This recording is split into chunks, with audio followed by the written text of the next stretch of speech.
Guys welcome to mass gang online educational YouTube channel.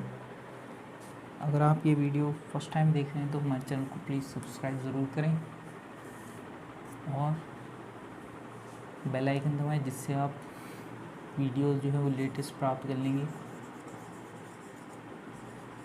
और आज हम पढ़ेंगे, कल का जो पार्ट रह गया था वो इक्वलिटी और इनइक्वलिटी, ये इसका पार्ट 2 है। एग्ज़ाम में अप्रॉक्सीमेट 2 मार्क्स तक का आता है।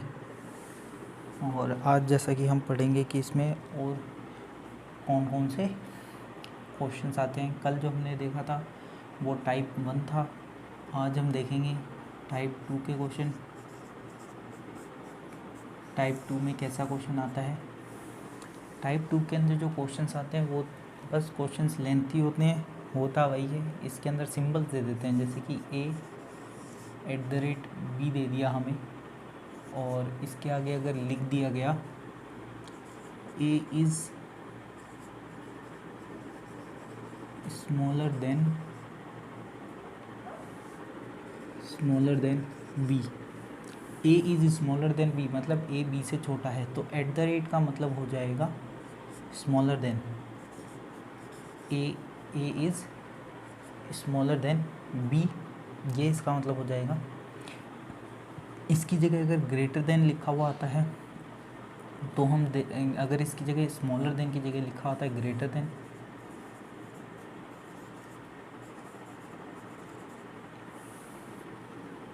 ग्रेटर देन लिखा होता है तो a ग्रेटर देन b हो जाएगा। इक्वल्स टू लिखा हुआ आता है तो a इक्वल्स टू b हो जाएगा। अब अगर इसकी जगह लिखा हुआ आता है a, इसको लिखते हैं a is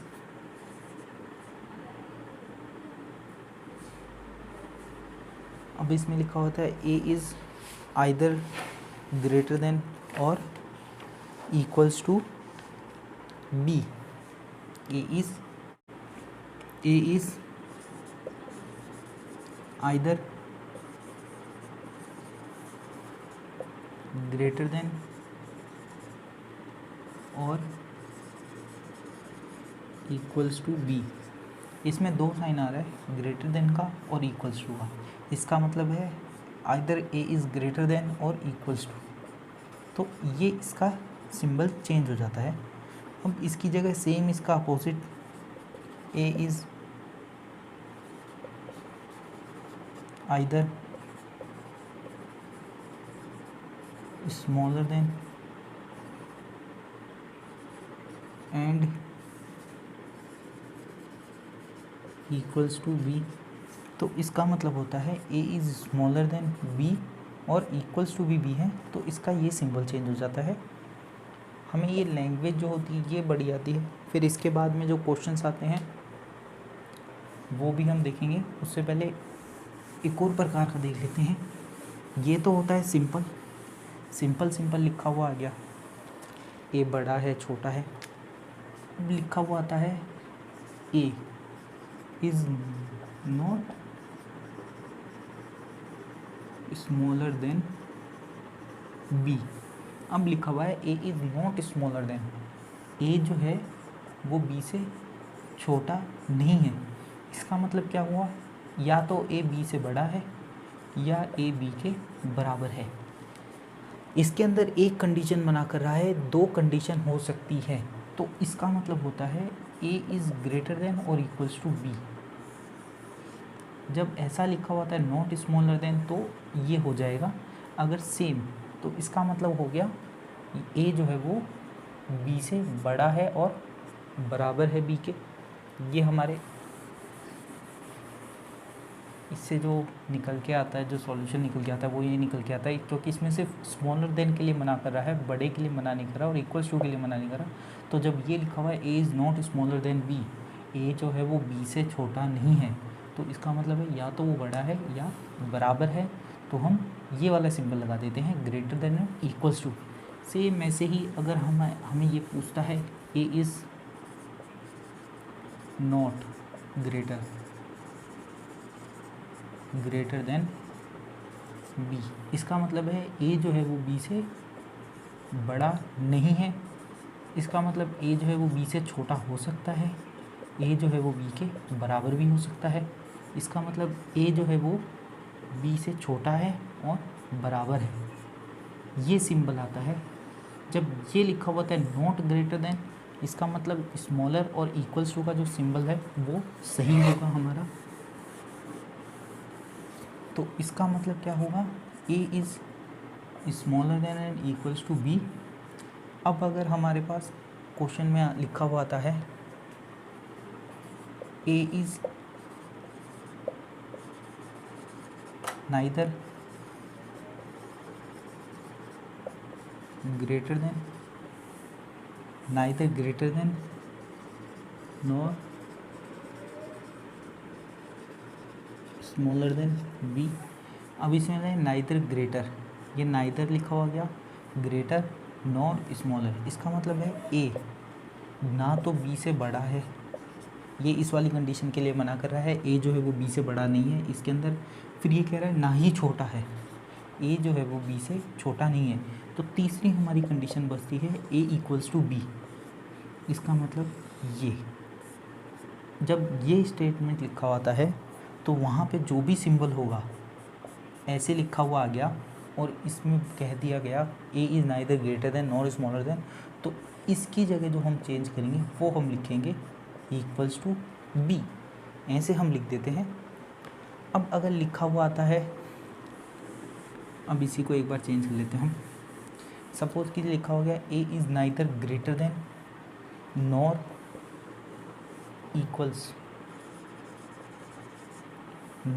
equal to equal than B.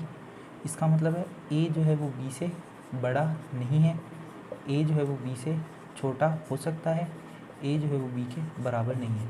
इसके अंदर कहा जा रहा है बड़ा नहीं है छोट और बराबर नहीं है, तो बीच की कंडीशन बनती है ए इज़ स्मॉलर देन बी।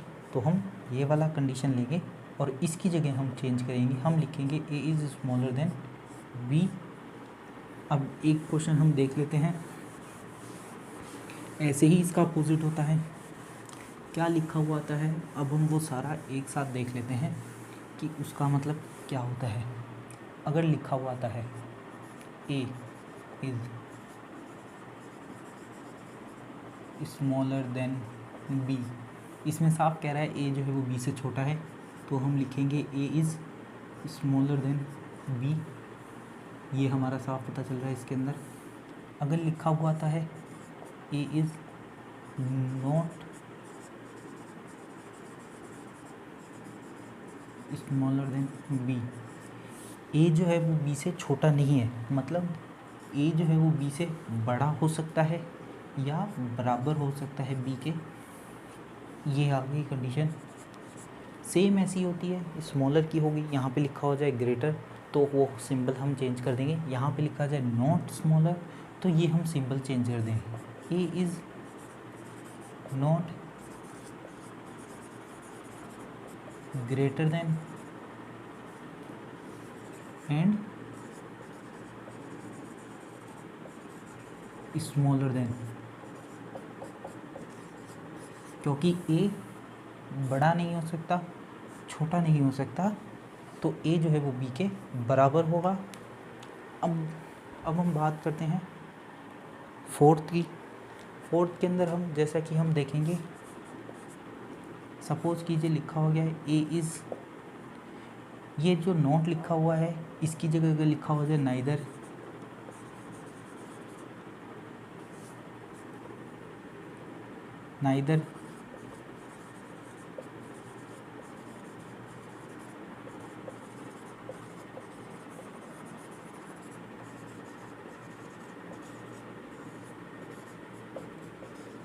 ये चीज़ हमने जो देखी थी, नाइदर भी जो है वो नॉट का ही काम कर रहा है, कोई अलग नहीं है। ए is neither greater than nor smaller than, A जो है वो बी से बड़ा नहीं हो सकता और छोटा नहीं हो सकता, तो जो सिंबल का जो भी होगा उसे हम इस रूप में चेंज कर देंगे। यहाँ हम मान के चलते हैं पी, यहाँ पे हम ले लेते हैं a@b ये लिखा हुआ आता है ए इज़ स्मॉलर देन बी, तो एट द रेट का सिंबल हमारा इसमें चेंज हो जाएगा। अगर ए हैश बी लिखा हुआ आता है तो ये जो सिंबल है हमारा हैश का सिंबल वो ग्रेटर देन और इक्वल टू में चेंज हो जाएगा। अब अगर हमारे सिंबल आता है डॉलर का और लिखा हुआ आता है not greater than and smaller than, तो वो इक्वल्स टू में चेंज हो जाएगा। अब हमारे सिंबल आता है स्टार का, तो वो neither greater than nor smaller then, तो वो इक्वल्स टू के अंदर चेंज हो जाता है। ऐसे हमारे क्वेश्चंस आते हैं। इसके अंदर सारे प्रकार के हो गए। ये जो नाइदर है वो इसी का काम करता है। अगर लिखा हुआ आ जाता है ए, रुपए का साइन ले लेते हैं इस बार, ये A is either smaller then और इक्वल्स टू बी। अब देखिए इसमें कह रहा है आइदर स्मॉलर देन और इक्वल्स टू, इसमें दो चीज़ कह रहा है। ये जो आइदर है वो या की कंडीशन शो करती है, मतलब ए या तो बी से छोटा है और बी के बराबर है, ये चीज़ कह रहा है। और इक्वल्स टू बी, या तो ये है या ये है। इसका मतलब हम इन दोनों को जोड़ देंगे और लिखेंगे a is smaller than and equals to b. ये एक कंडीशन है जिसके अंदर हम इसको जोड़ देंगे। सेम ऐसे ही अगर स्मॉलर की जगह ग्रेटर आ जाता है तो हम इसको चेंज कर देंगे। बस ये 5 तरह के जो होते हैं ये हमें देखने होते हैं। अब हम एक क्वेश्चन लेते हैं और फिर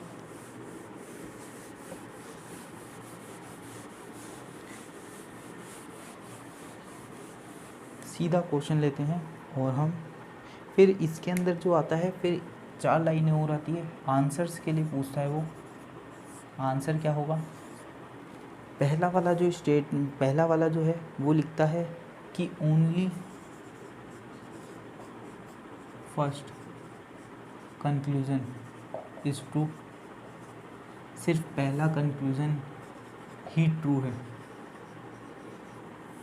दूसरे वाले में लिखेगा only second conclusion is true. तीसरे वाले में लिखेगा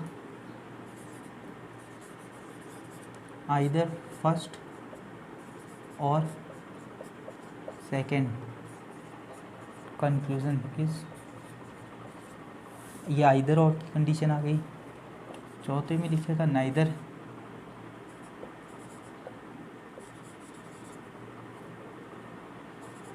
नाइदर फर्स्ट और second conclusion is true. Fifth जो आएगी उसके अंदर लिखेगा बोथ कंक्लूजन्स आर ट्रू। ये जो है ये हमारे इसमें हमें आंसर देना होता है। ये बहुत पढ़ने के लिए लंबा क्वेश्चन आता है, हमें ज़्यादा कुछ नहीं देखना है, हमें सिर्फ ये देखना है अगर पहला कंक्लूजन सही है, सिर्फ पहला कंक्लूजन सही है तो हम फर्स्ट करेंगे। अगर उसके अंदर सिर्फ सेकंड कंक्लूजन सही है तो हम सेकंड करेंगे। अगर हमें आइदर और की कंडीशन लग रही है तो हम ये करेंगे। अगर हमारे दोनों ही कंक्लूजन गलत है तो हम फोर्थ आंसर करेंगे। अगर दोनों कंक्लूजन सही है तो हम फिफ्थ आंसर करेंगे। अब हम एक क्वेश्चन लेते हैं, हम सीधा उनको चेंज कर लेते हैं। जैसे कि ये कॉपीराइट का सिंबल है, ये है हमारा स्मॉलर देन का, ये इसका मतलब है स्मॉलर देन। हैश का जो सिंबल है इसको दे रखा है लेस देन का साइन। और जो ए स्टार वाला जो है बी, इस स्टार का जो सिंबल है, सिर्फ स्टार ही बनाते हैं, स्टार के सिंबल को दे रखा है। डॉलर के जो सिंबल को क्या दे रखा है sign, equals to b. At the rate जो बच गया इसको दे रखा है इक्वल्स टू का साइन।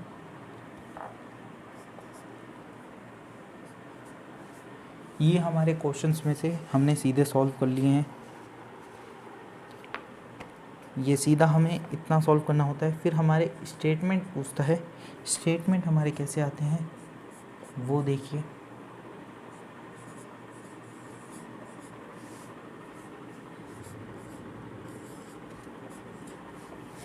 जो कंक्लूज़न है वो हमसे पूछता है,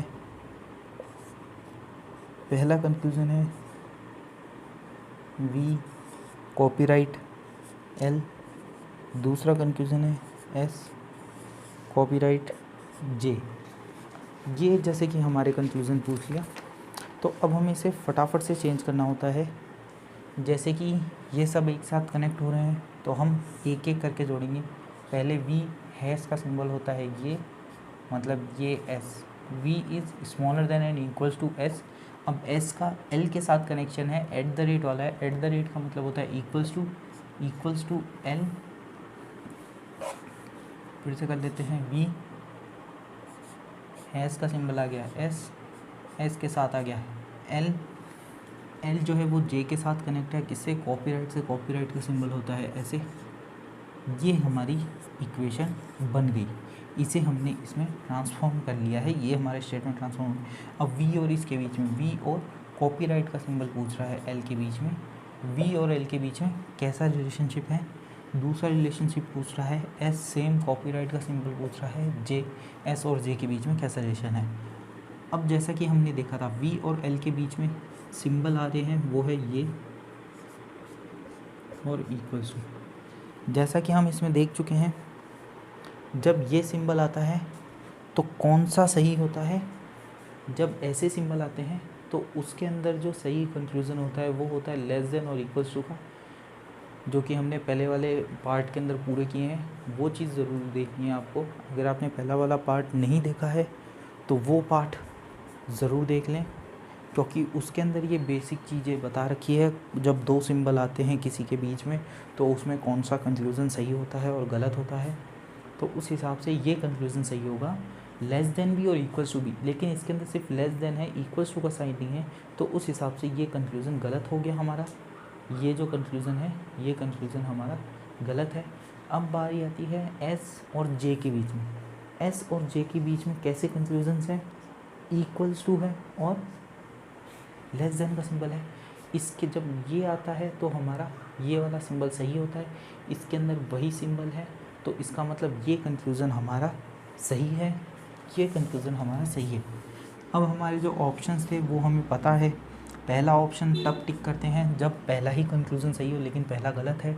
दूसरा ऑप्शन तब टिक करते हैं जिसमें सिर्फ दूसरा ही कंक्लूज़न सही हो और पहला गलत हो, तो हमारा इसका आंसर आ जाएगा दूसरा। ये हमें याद रखना है, आइदर और की कंडीशन लग नहीं सकती क्योंकि एक सही है एक गलत है। इसके अलावा दोनों एलिमेंट सेम होने चाहिए। ये तो था हमारा एक क्वेश्चन। अब हम फटाफट करेंगे एक और क्वेश्चन ले लेते हैं सेम ऐसा ही।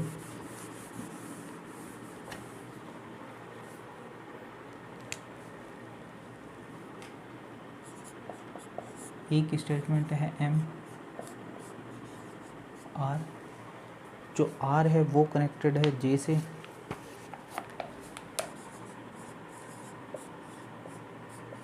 जे कनेक्टेड है एच से। कंक्लूज़न है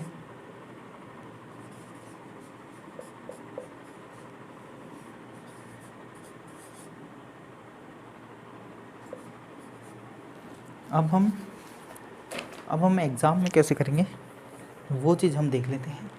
इसमें एम और एच का रिलेशनशिप पूछ रहा है, तो हम सीधे लिखेंगे एम से एच के बीच में जाने के लिए क्या क्या चाहिए। एम से एच के बीच में जाने के लिए आर चाहिए। आर जो कनेक्टेड है वो हैश से कनेक्टेड है, मतलब ये वाला सिंबल आ रहा है। आर जो है वो जे से कनेक्टेड है, जे में ये वाला सिंबल आ रहा है, कौन सा, ये वाला सिंबल आ रहा है। और जे जो है वो एच से कनेक्टेड है, तो एच में कैसा सिंबल आ रहा है, ये वाला सिंबल आ रहा है। ये हमारे बन रहे हैं इसके अंदर। अगर हम इसको करना चाहें तो R is greater than and equals to M. अब J is greater than R और H is greater than and equals to J. अब ये कह रहा है एम और एच के बीच में, एम और एच के बीच में जो कनेक्शन है क्या वो ये है। क्या m छोटा है और बराबर है? इसमें हमें दिख रहा है जब ये दो कंक्लूज़न आते हैं, अब हम इसे ब्रेक कर लेते हैं। जब हमारे पास ये दो कंक्लूज़न आते हैं तो गोल्डन रूल के हिसाब से जो ये वाला कंक्लूज़न जो होगा वो सही होगा, और जब ये वाला कंक्लूज़न यहाँ से निकला है और ये दो कंक्लूज़न आते हैं तो इसके अंदर लेस देन वाला कंक्लूज़न सही होता है। तो इस हिसाब से हमारा m जो है वो h से छोटा है, बराबर नहीं है, तो ये वाला कंक्लूज़न सही होगा, ये वाला कंक्लूज़न गलत होगा। तो उस हिसाब से हमारा ये वाला जो कंक्लूज़न है ये गलत है। एक बार मैं फिर से बता देता हूँ मैंने इसको कैसे किया। देखिए, हम दो दो सिंबल लेके चलते हैं।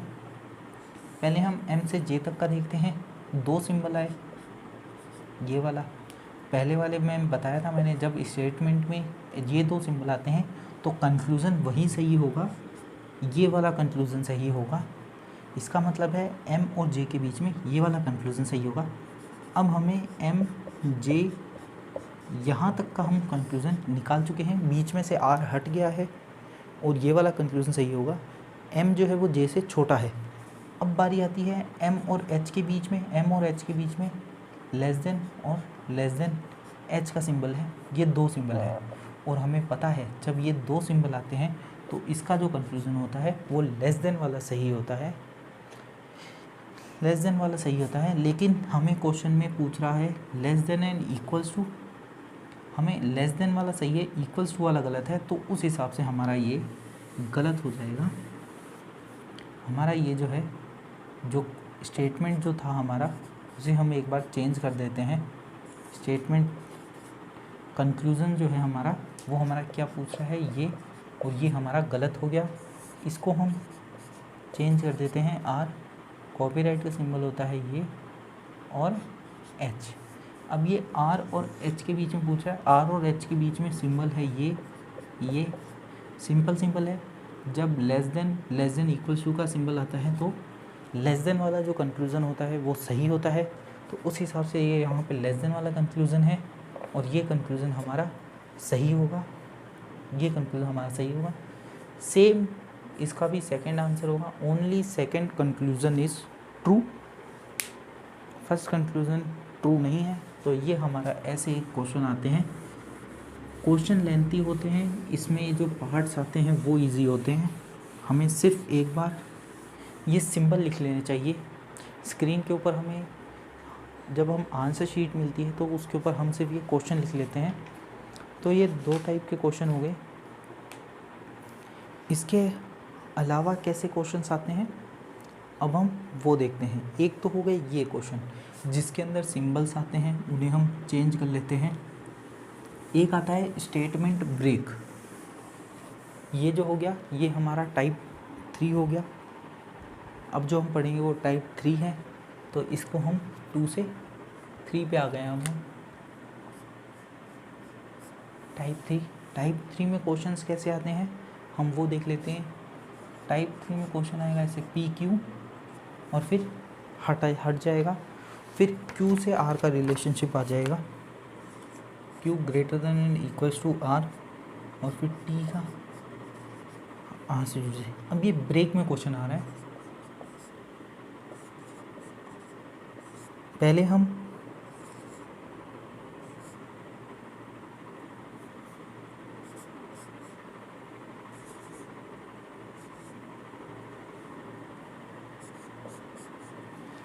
देखते हैं ऐसे क्वेश्चन आते हैं। हमें सिर्फ ये जो स्टेटमेंट है इसको ज्वाइन करना है। ज्वाइन करने के लिए हम सिंपल सा लिखेंगे पहले P ग्रेटर देन Q, हमें साफ दिख रहा है P जो है वो Q पर।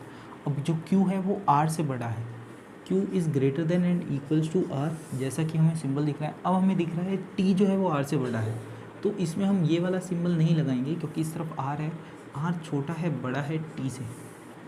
ये हमारा जो स्टेटमेंट था उसको हमने ऐसे ज्वाइंट कर लिया है।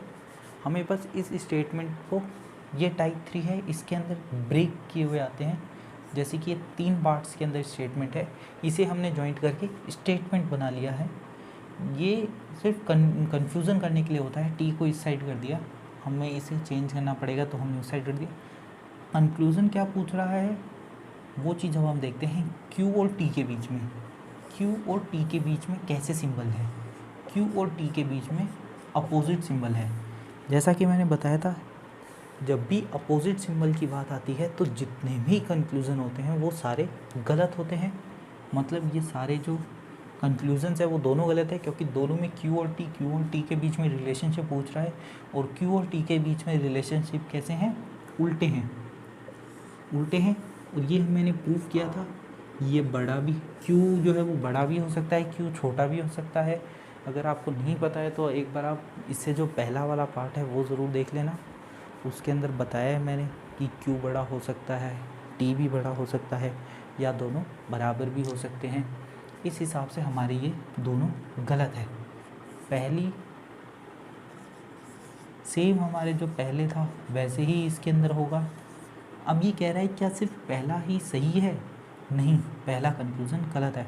दूसरे पे बोलता है क्या दूसरा कंक्लूज़न सही है, तो ये टिक करो, नहीं ये भी गलत है। तीसरे पे पूछता है आइदर और, चलो इसको हम देखते हैं। चौथे पे पूछता है नाइदर नॉर, क्या दोनों ही कंक्लूज़न गलत है? हाँ।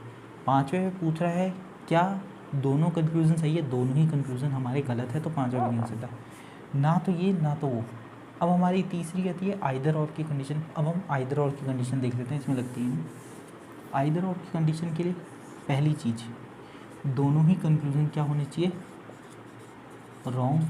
हाँ, हमारे दोनों ही कंक्लूज़न रॉन्ग है। तीसरी चीज़ पूछता है एलिमेंट सेम होने चाहिए, सेम एलिमेंट, बिल्कुल हमारे एलिमेंट दोनों सेम है, दोनों कंक्लूज़न रॉन्ग है। तीसरा है साइन, थ्री साइन प्रेजेंट है। हाँ, हमारे तीनों साइन प्रेजेंट है। इन दोनों कंक्लूज़न में तीनों साइन प्रेजेंट है। कौन कौन से साइन प्रेजेंट है? Q greater then T present है, Q smaller than T present है, और इक्वल्स टू T भी प्रेजेंट है। इसके अंदर स्मॉलर देन और इक्वल्स टू का साइन है, दोनों साइन है इसमें, तो ये हमने इसको अलग अलग कर लिया। हमारे तीनों जो सिंबल है वो इसमें प्रेजेंट है, दोनों स्टेटमेंट रॉन्ग है, एलिमेंट भी सेम है, तो इसके अंदर आइदर और की कंडीशन लगेगी। तो हमारा जो थर्ड ऑप्शन था जिसमें लिखा हुआ था आइदर फर्स्ट और either second conclusion is true, तो ये हमारा आइदर और की कंडीशन हो गई है। ऐसे ही क्वेश्चन आते हैं। अब हम बात करते हैं टाइप 4 की।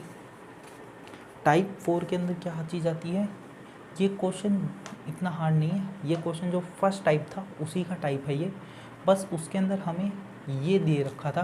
पहले जो क्वेश्चन था उसके अंदर हमें ये स्टेटमेंट दे के ये कंक्लूज़न पूछते थे, अब हमें ये स्टेटमेंट देता है, उसको हम चेंज कर रहे हैं, चेंज कर रहे हैं किसमें? टाइप 1 क्वेश्चन में। टाइप फर्स्ट क्वेश्चन में हमने चेंज किया और फिर उससे कंक्लूजन्स वगैरह हमने सही किए। अब बारी आती है टाइप 4 की। जो टाइप 4 वाला क्वेश्चन है वो फिलिंग द ब्लैंक्स वाला आता है। फिलिंग द ब्लैंक्स वाले के अंदर जैसे कि क्वेश्चन पूछ लेता है कि कौन से वो सिंबल्स हैं जिन्हें पुट करें, तो ये जो ऑप्शन है वो सही आएगा, वो हम देख लेते हैं।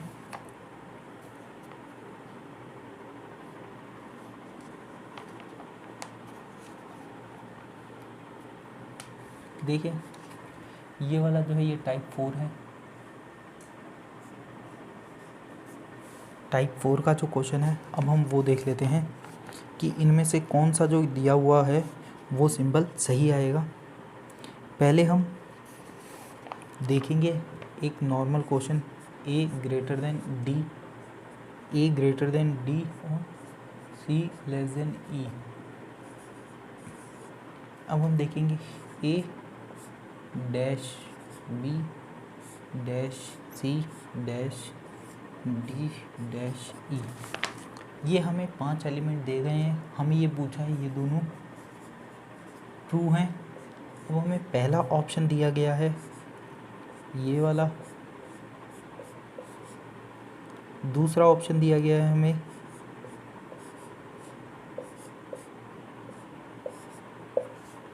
तीसरा ऑप्शन जो दिया गया है हमें वो देख लेते हैं। अब हम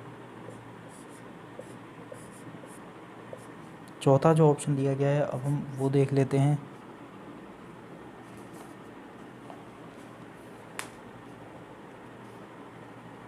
इसके अंदर सॉरी ये जो है ये लगता है दूसरे का लिख दिया।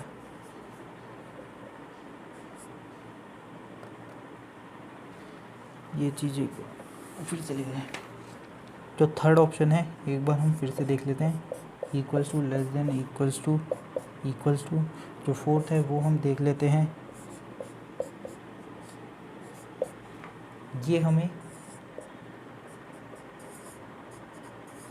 4 दे रखे हैं, 4 हमें सिंबल्स दे रखे हैं। हमें पूछा है इनमें कौन सा फिट होगा जिससे हमारा ए जो है वो ए बड़ा हो जाए डी से, सी जो है वो छोटा हो जाए। अब हम पहला देखेंगे तो यहीं पे हम लिख देंगे ए। अब हम इसको हटाते चलेंगे, A B C D E. ए और डी के बीच में रिलेशनशिप पूछ रहा है, ए और डी के बीच में। ए और डी के बीच में जैसा कि हमें दिख रहा है 2 ही सिंबल है, ये इक्वल टू का सिंबल है, तो ए और डी, ए तो बड़ा है। जो हमारा जो पहला कंक्लूज़न है उस हिसाब से ए और डी के बीच में कौन कौन से सिंबल है, लेस देन। ये जो इक्वल टू का ये कोई ज़रूरी नहीं है, यहाँ पे अगर हम सी की जगह अगर हम डी लिख दें या डी की जगह हम सी लिख दें तो कोई फ़र्क नहीं पड़ेगा, क्योंकि इक्वल टू का साइन है। जब ये दोनों होता है तो ये वाला कंफ्यूजन सही होता है, मतलब पहला तो हमारा सही आ रहा है, ए ग्रेटर देन डी जो है वो हमारा सही है। लेकिन सी जो है वो भी ई से बड़ा है, लेकिन हमारा यहाँ पे छोटा होना चाहिए। इसका मतलब ये हमारा गलत हो गया, ये हमारा आंसर नहीं हो सकता। अब हम बात करते हैं इस चीज़ की। इस चीज़ में ए यहाँ है, बी सी डी ई। ए और डी के बीच में पूछ रहा है, ए और डी के बीच में अपोजिट सिंबल आ गए। इसका मतलब है अपोजिट सिंबल आने के बाद में जो कंक्लूज़न कोई सा भी हो वो गलत होता है। इसका मतलब इसमें पहला वाला गलत हो जाएगा, तो ये हमारा गलत हो गया। नेक्स्ट वाले को सर्च करने की हमको ज़रूरत नहीं है। अब आती है थर्ड की, A B C D E. ए और डी के बीच में, ए और डी के बीच में अब हमें फिर से दिख रहा है अपोजिट सिंबल्स है। इसका मतलब जितने भी कंक्लूजन्स होंगे ए और डी के वो हमेशा वो सारे के सारे कंक्लूजन्स रॉन्ग होंगे। पहला वाला हमारा कंक्लूजन ये जो होगा ये रॉन्ग हो जाएगा, इसका मतलब ये भी आंसर हमारा रॉन्ग है। अब हम देखेंगे फोर्थ वन।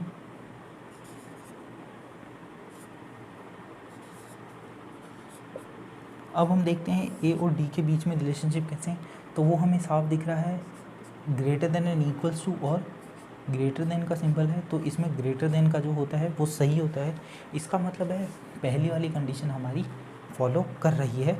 अब बारी आती है दूसरी वाली कंडीशन की। दूसरी वाली कंडीशन की जगह हमारी सेम है, इक्वल्स टू का साइन है, हम चाहें तो चेंज कर सकते हैं।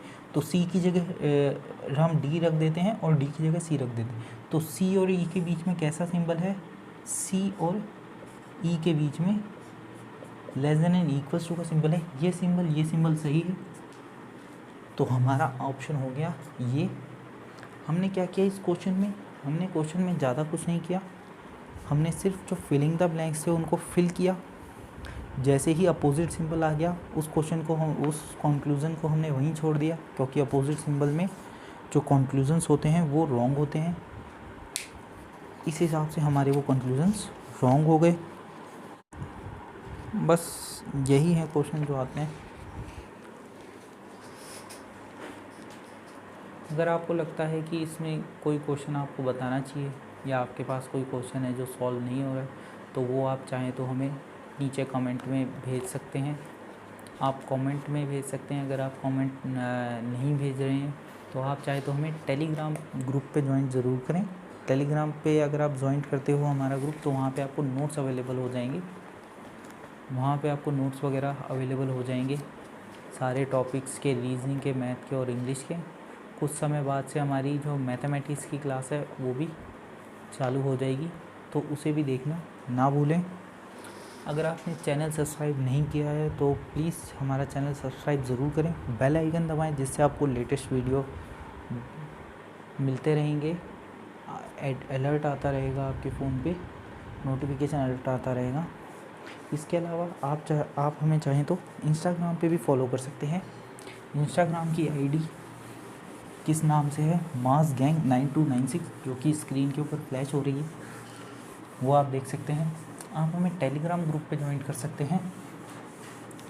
टेलीग्राम ग्रुप की जो आईडी है वो मास गैंग के नाम से है सिर्फ। टेलीग्राम वाले ग्रुप पे हम नोट्स वगैरह अवेलेबल करवाते हैं जो मांगता है उसको। अब मैं लास्ट में एक और बार कह रहा हूँ, हमारे चैनल को सब्सक्राइब कीजिएगा प्लीज़। आज की वीडियो में इतना ही। Thanks for watching.